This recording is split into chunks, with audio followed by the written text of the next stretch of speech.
Sziasztok, Bulcsú vagyok, és ma egy igazán különleges vendéget hoztam el nektek, a Pécsi Orvosi Kar dékánját, dr. Nyitrai Miklóst. Ha érdekel, hogy miről beszélgetünk, akkor tartsatok velünk!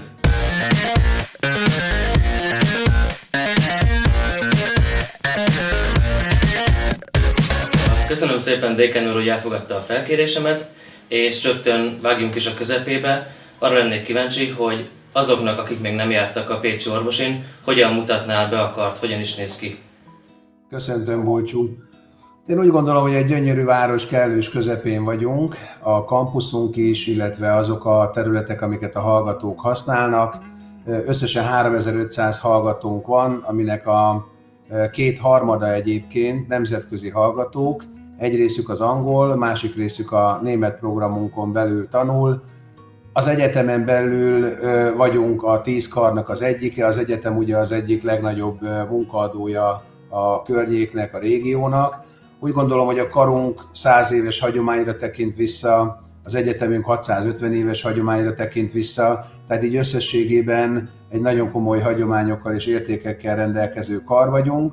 Mindemellett a másik, amit én látok, hogy azokat az innovatív eljárásokat, módszereket, gondolatokat, amiket a felsőoktatásban és azon belül is az orvosegészségügyi képzésben a világ legjobb egyetemei használnak, azt nagyon jó szinten és nagyon jó színvonalon mi is alkalmazzuk.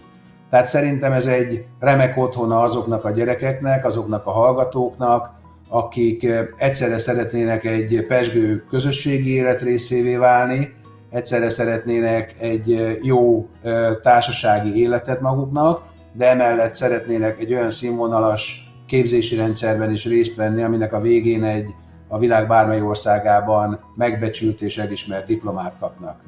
És az előzőhöz már kicsit kapcsolódva, szeretném megkérdezni, hogy miért is ajánlaná a felvételizőknek a Pécsi Orvosit, és egy kicsit a következő kérdésbe is belemenve, hogy miben különlegesebb mondjuk a Pécsi Orvosi Kar, mint akár a debreceni vagy a budapesti.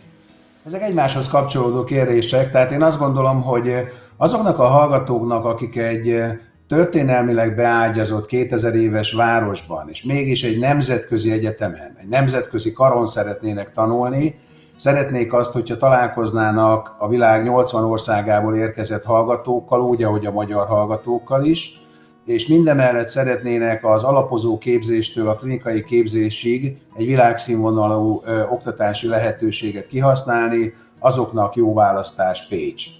Tehát én azt mondom, hogy ez egy viszonylag kisváros, ugye főleg, hogyha nemzetközi viszonylatban nézzük, nagyon élhető a hely, jól megközelíthető a kampusz, a kampuszon belül közel vannak egymáshoz az intézetek, egyébként a klinikák nagy része is, tehát kevés idő megy el azzal, hogy utazgatni kell.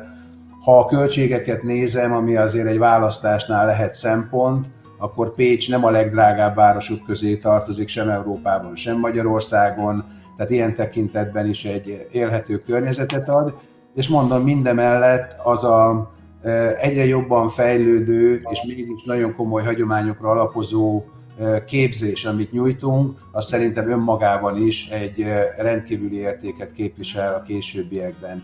Ugye azt kell látni, hogy az a hallgató, aki idejön és eltölt jó esetben ugye 5-6 évet nálunk, egyébként néha hosszabb időt, a fiatal korából éppen a felnőtt korába megy át, tehát fiatal felnőttnek tekintem körülbelül, és az ő életében ezek az évek meghatározóak. Tehát nagyon nem mindegy az, hogy amellett, hogy egy tanulást, egy oktatást végigvisz ezeken az éveken, amellett a társasági élet, a másokkal való kapcsolattartás, a sportolás lehetősége, a kulturális lehetőségek, ami Pécsen gazdag és jól elérhető, azok milyen környezetet teremtenek ennek az oktatásnak. És úgy gondolom, hogy ilyen tekintetben Pécs szerintem Magyarország legszebb vagy egyik legszebb városa, egy gyönyörű, élhető, pezsgő, vidám, és azért mégiscsak az oktatást is tiszteletben tartó környezetet ad, hiszen nem egy metropoliszba kerül, ahol gyakorlatilag el tud veszni, vagy az érdeklődését túl sok minden leköti. A következő kérdésem az lenne, hogy ön mennyi esélyt lát arra, hogy az újonnan felvételiző gólyák már igénybe tudják venni a most épülő elméleti tömböket?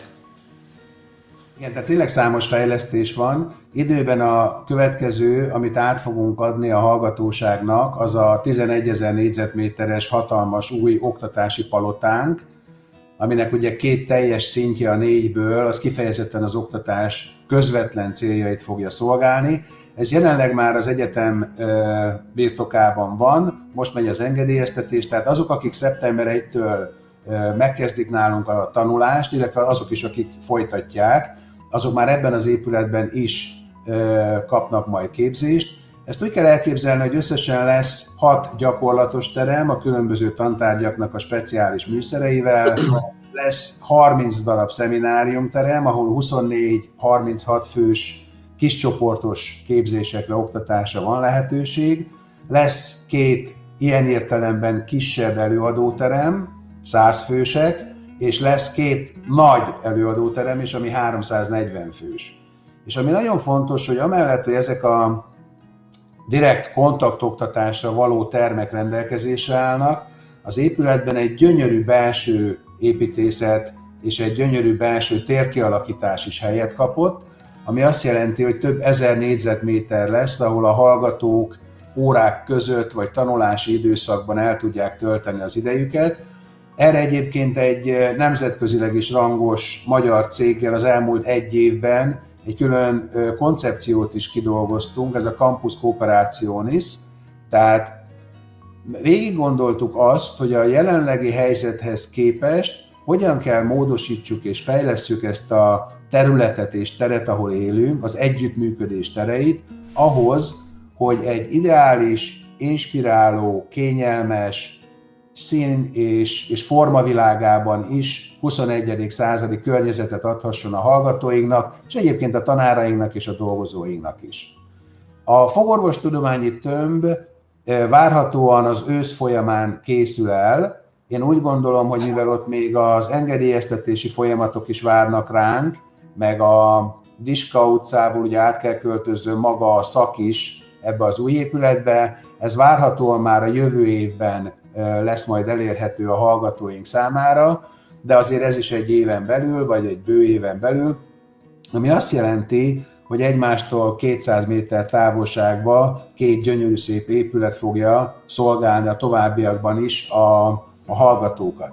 És ami még érdekes, hogy azért a kampuszunk fejlesztését nem csak építkezésben, vagy nem csak épületek felállításában gondoljuk helyesnek, hanem külön gondot fordítunk arra, hogy a kampusz többi részére is figyeljünk. Tehát új parkok, parkolók épülnek, a közlekedést igyekszünk egy kicsit komfortosabbá tenni, elsősorban ugye a Szigeti úti frontját ennek az épületnek és a parknak. Annak a fejlesztésnek célja lesz egyrészt az, hogy ott a gyalogos bicikli közlekedés is teret és helyet kapjon, másrészt az is, hogy az új fogorvostudományi tömböt és a jelenlegi Szigeti úti kampuszunkat is egy szerves egységé kovácsolja össze. Hát talán annyit érdemes mindenhez hozzátenni, hogy ezek nem ad-hoc pillanatnyi döntéseken alapulnak, hanem immár lassan egy 3 éve fejlesztett hallgatókkal, oktatókkal, dolgozókkal is átbeszélt stratégia mentén haladunk, amelynek több lába van, erről ha a későbbiekben gondolja, akkor tudunk beszélni, de az egyik lába az kifejezetten a well-being, a jól lét. Tehát nem azt kérdezzük meg, hogy hogyan kell oktatni, vagy nem azt kérdezzük meg, hogy a tudománynak a melyik területén és milyen célok mentén kell kutatni, hanem azt kérdezzük meg, hogy azok az emberek, akik a karra jönnek, és itt a hallgatók, az oktatók, dolgozók is beletartoznak ebbe a csoportba, milyen körülmények között érzik jól magukat, mi kell ehhez a szervezettség, a kultúra, a sport, az egyéb szinteken, és mi kell az épített környezet szintjén, és amikor ez összeáll, ezt megvalósítjuk, és az a célunk, hogy ide mindenkinek, aki hozzánk tartozik, és aki része ennek a közösségnek, mindenkinek büszkeség és öröm legyen bejárni.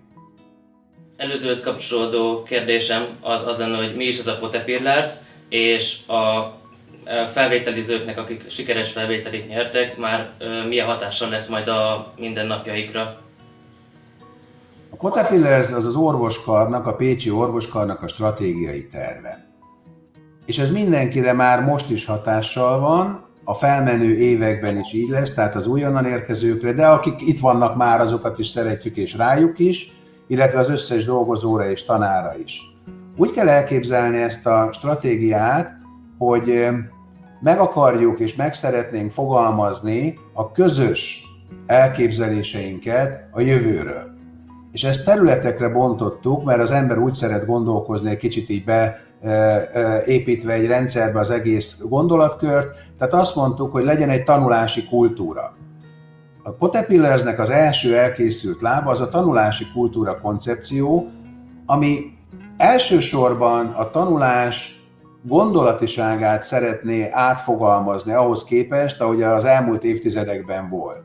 Tehát ennek része lesz az például, nyilván egy része lesz az, hogy milyen módszereket alkalmazunk. Itt egy széles palettát adunk egyébként a hallgatók és az oktatók kezébe, de része lesz az is, amikor azt mondjuk, hogy a tanítás kultúrájáról a tanulás kultúrájára térjünk át minél inkább.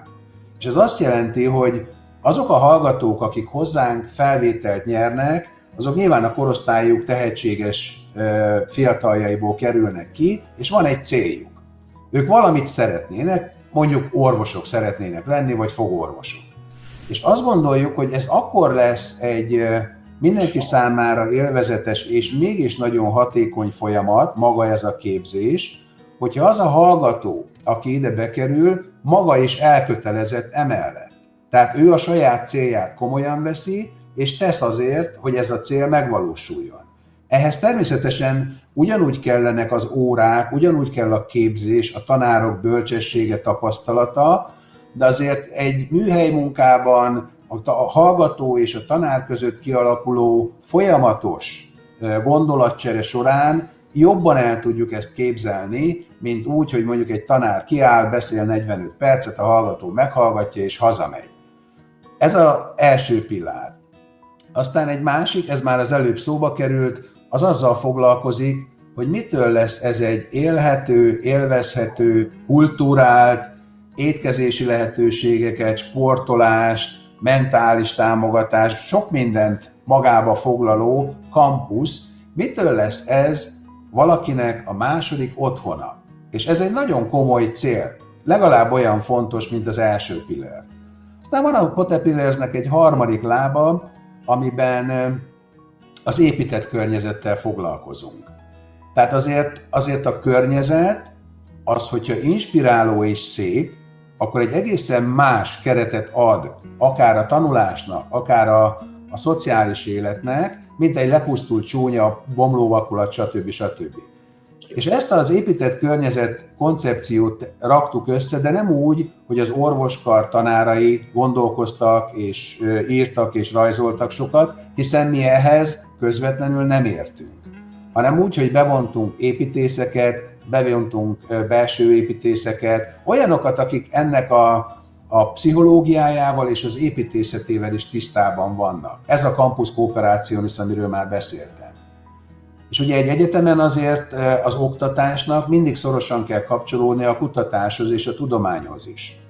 Tehát a hallgatókat a TDK rendszeren és a demonstrátori rendszeren keresztül közvetlenül is, de egyébként az oktatás minőségén keresztül pedig közvetve érinti, hogy szeretnénk az egyébként egyre jobban kialakuló és egyre komolyabb lábakon álló tudományos munkánkat is megfogalmazni egy stratégiai tervben.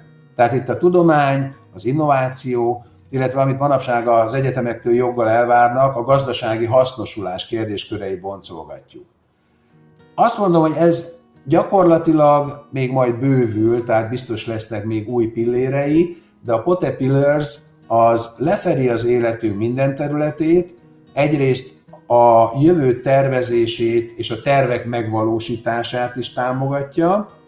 Másrészt, ami nekem nagyon fontos, hogy akik itt vannak, azok lássák azt, hogy milyen folyamatban vagyunk éppen, honnan, hova szeretnénk eljutni.